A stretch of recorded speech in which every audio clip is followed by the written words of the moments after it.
चलिए थोड़ा सबको फिर से जुड़ जाएंगे हम लोग उच्चारण स्थान के आधार पर वर्णों के बारे में। चलिए इस वीडियो में जानते हैं। ठीक, बहुत सारे एग्जामों में इस सवाल पूछे गए हैं और पूछे भी जाते हैं और पूछे जाने की संभावना है, तो काफी इम्पोर्टेंट है। चलिए शुरू करते हैं। सबसे पहला हमारा है कंठ वर्ण। कौन वर्ण? कंठ वर्ण। कंठ वर्ण हम किसे कहेंगे? तो जिस वर्ण का उच्चारण कौन चीज से हो? कंठ से हो। जिस वर्ण का उच्चारण कहाँ से हो? कंठ से हो। जिस वर्ण का उच्चारण कंठ से हो उसे कौन वर्ण कहते हैं? कंठ वर्ण कहते हैं। जैसे क, बोल के देख लो। क कहाँ से आवाज आ रहा है? कंठ से। ख कहाँ से आवाज आ रहा है? कंठ से। ग घ अंग कहाँ से इसका उच्चारण स्टार्ट? कहाँ से हो रहा है? कंठ से हो रहा है। तो जिसका उच्चारण कंठ से होता है उसे हम कौन वर्ण कहते हैं? कंठ वर्ण कहते हैं। चलिए हम लोग दूसरे सवाल पर बढ़ते हैं। सवाल हमारा कर रहा है तालव्य वर्ण। तो तालव्य वर्ण किसे कहेंगे?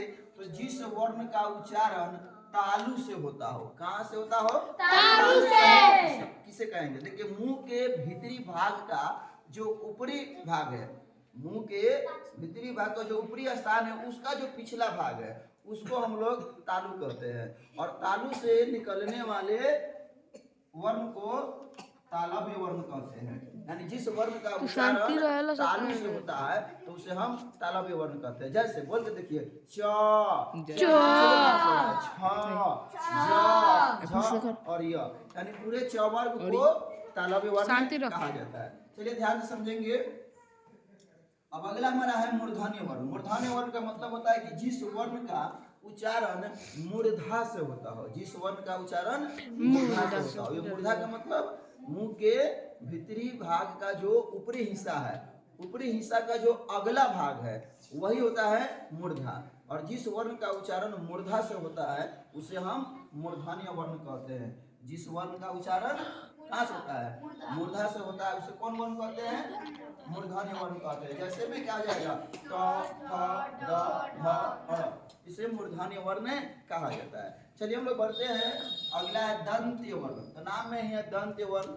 जिस वर्ण का उच्चारण कौन चीज से हो? दांत से हो। जिस वर्ण का उच्चारण दांत से हो उसे हम क्या कहेंगे?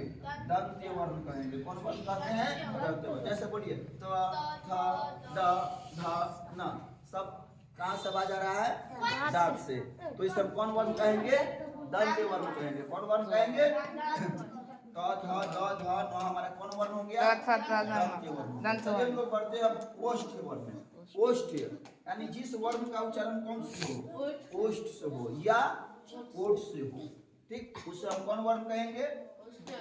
ओष्ठ वर्ण कहेंगे।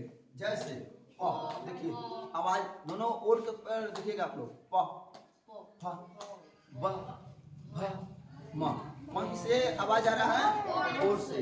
तो प, फ, ब, भ, म को क्या कहते हैं? ओष्ठ वर्ण कहते हैं। चलिए आज के वीडियो में इतना ही जानकारी, फिर मिलते हैं हम लोग।